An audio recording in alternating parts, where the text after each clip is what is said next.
Hello everybody, and welcome to a different kind of spinal workshop this week.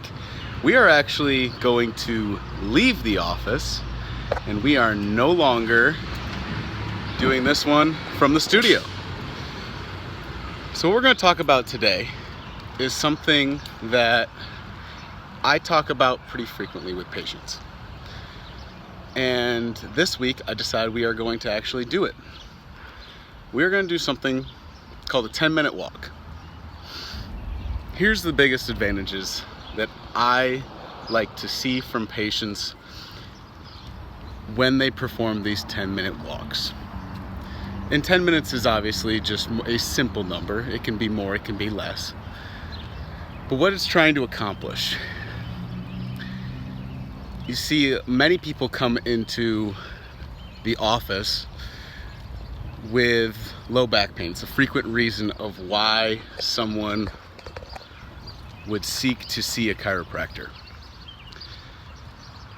Walking is one of the activities that I love so much, is because how little the stress is on our joints, specifically the amount of stress that reduced on our low back.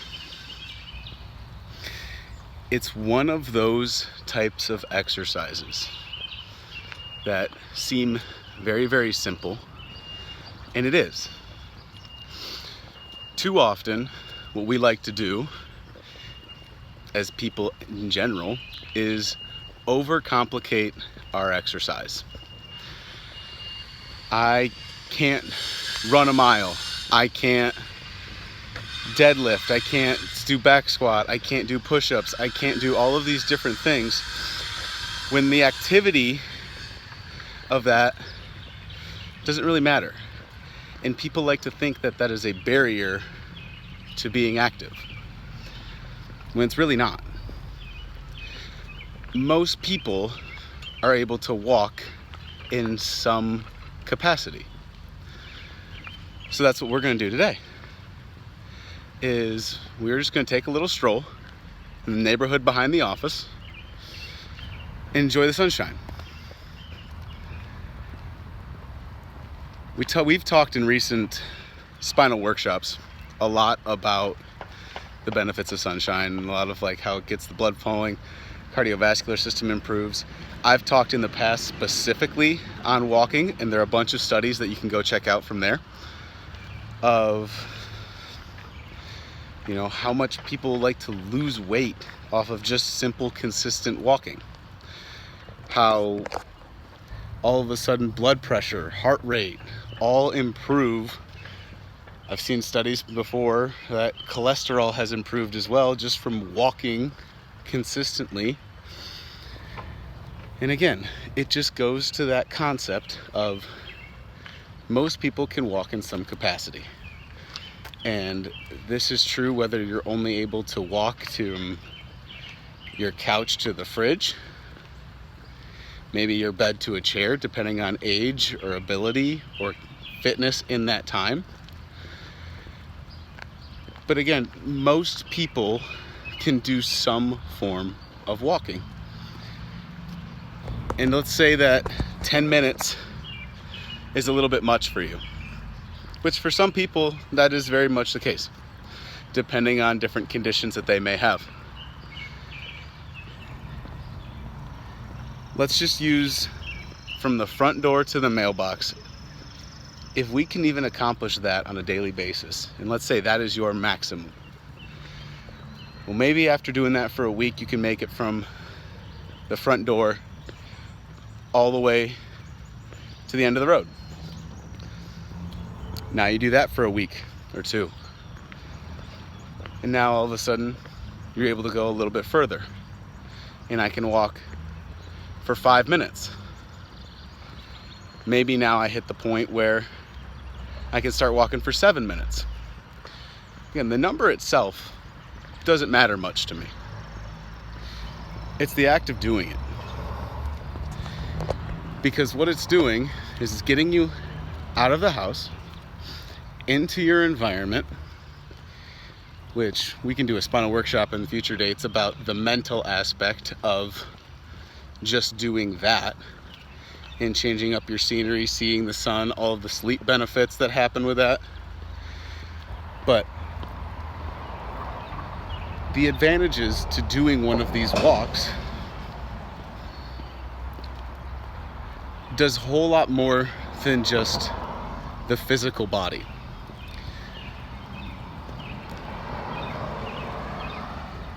One of the things that I hear pretty often, along with the low back pain issues, as cars are going by, and you're hearing probably some of that audio, but that's also part of the point. You know, different arthritic conditions. Oh, I'm riddled with arthritis, so, you know, exercise and moving is difficult. But walking is one of, again, like I talked about and started this video with, is one of the most low impact, simple exercises that you can do, which allows those joints to keep moving. When those joints are constantly moving, if you want to think about rust on any sort of metal, is it starts to seize up, it starts to break down. If you don't use it, you lose it. We say that a lot with language, but that's true with our bodies as well. If we become so stationary, whether that be a desk job, which so many of us have, where we're not on our feet walking throughout the day, yeah, you may not be getting your steps in. You may not be hitting certain markers, movement markers. I know Apple Watches have like their move bars, and you got to fill your circle. Again, more things to prompt people to moving. But again, this is sometimes some of that simple activity. And I know that especially as we get here in the Midwest, it's getting warmer. Sun's out. I mean, I'm doing this here in the morning and it's already pretty warm. I'm about to the point where I've been walking for 7.5 minutes now, and I'm almost starting to break a sweat. Because again, people like to diminish activity as exercise.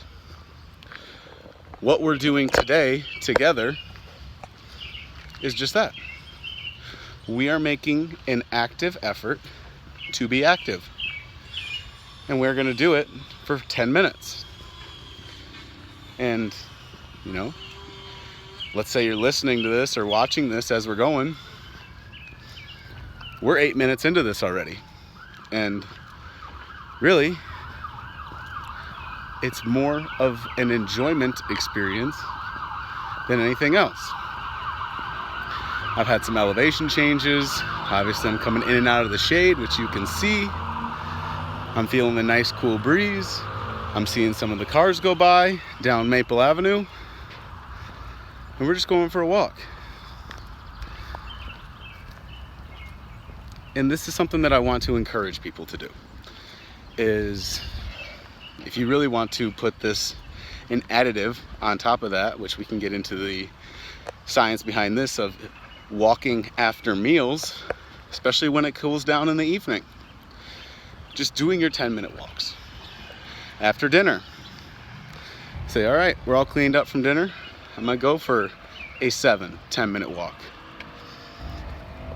Do this as a recovery if you are able to be one of those marathon runners or long distance cyclists. If you are one of the weightlifters, people who do CrossFit, different types of exercise, that's all fine and good.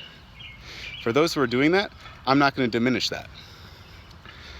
But even with recovery, one of the things that I've noticed is if I go on a longer run or some sort of training exercise, of doing a walk a few hours later to help heal my muscles. And again, that low stress activity. Whether my knees are sore, my hips are sore, ankles, low back, whatever that may be, is I'm not bothered by that. they're not putting that same sort of stress as if I were to put 500 pounds in the ground and try to deadlift it. But again, just showing that, yeah, this is simple. Some people might look down on this, but they shouldn't. It's because we actually just crossed 10 minutes as we're getting back to the office over here. And we just did a workout. We just did a workout to benefit our health, benefit our cardiovascular system, improve our lung function, improve our joint health, improved how our quality of life can change. And it only took 10 minutes.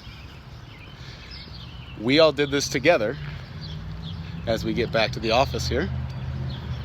And that's all it took. So whether it's a lunch break, whether it's, like I said, after dinner sometime that works out best for you, any place where you can have 10 minutes where you can say, I'm gonna go for a walk, it's 100% all it takes sometimes to drastically improve your health. And so I want to do one this week together. And so I hope you found something educational out of this. I hope that you understand the simplicity of these 10-minute walks. And I encourage you to do that, especially as we get into the summer here in Ohio. It's getting nice out. We need to take advantage of the sunshine when it's there and help improve our quality of life. And that's all I want, is for my patients and anybody who watching this to go out and live your best life. So, if you learned something, please share. Make sure to like and subscribe to the channel, and we'll be sure to catch you at the next Spinal Workshop.